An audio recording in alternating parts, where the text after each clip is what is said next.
Good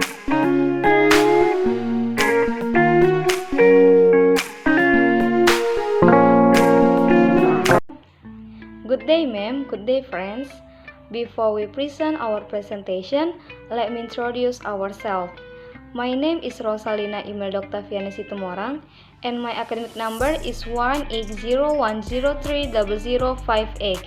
And my friends, Cici, Paramitha, Sinaga, with academic number 18010300046. And my friends, Putri, Vaniarisa, Sinaga, with academic number 18010300049. We are from Faculty of Teacher and Trainee, University of HKBP Nomensen Pematang Siantar. Now, we start our presentation. Number 1. What is second language acquisition? Second language acquisition is the process by which people learn language in addition to native language. Second language acquisition happens when a child or adult has already become a competent at a language and then attempt to learn another. Number 2. What is language acquisition? Language acquisition is the process by which humans acquire the ability to be aware of language and understand it, as well as to produce and use this word or sentence to communicate. Language acquisition involves structure, rules, and representation. Number 3. What are differences acquisition and learning? Acquisition implies their unconscious use, although learning has its role. To be more successful, second language acquisition should place more emphasis on acquisition.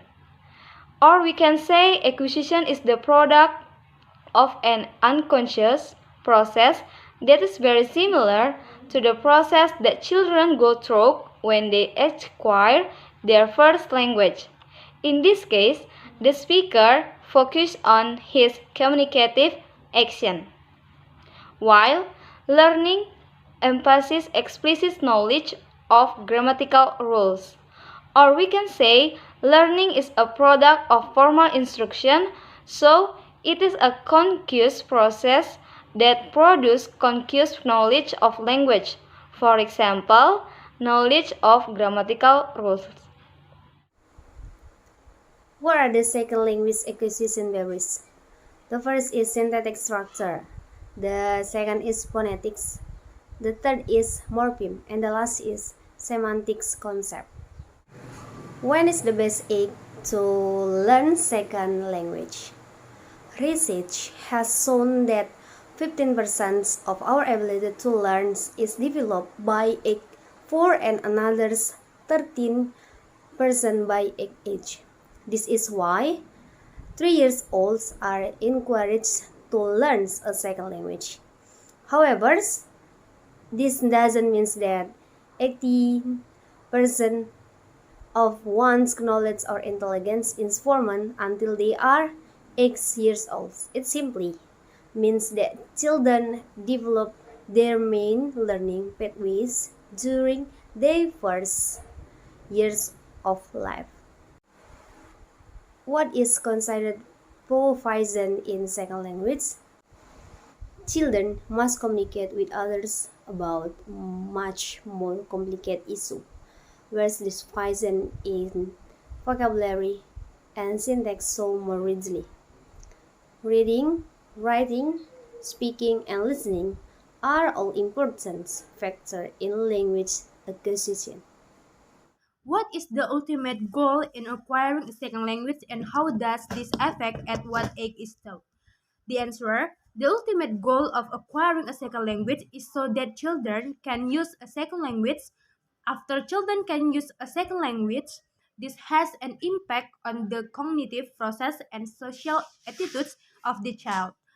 For example, if a second language is taught from an early age, starting from the child will be more protected in the second language. Number 8. How an adult amnesia acquiring second language? The answer: amnesias lost their long-term memory, but their short-term memory and their ability to speak and understand is not at all impaired, so that they can acquire a second language like normal people. Number 9.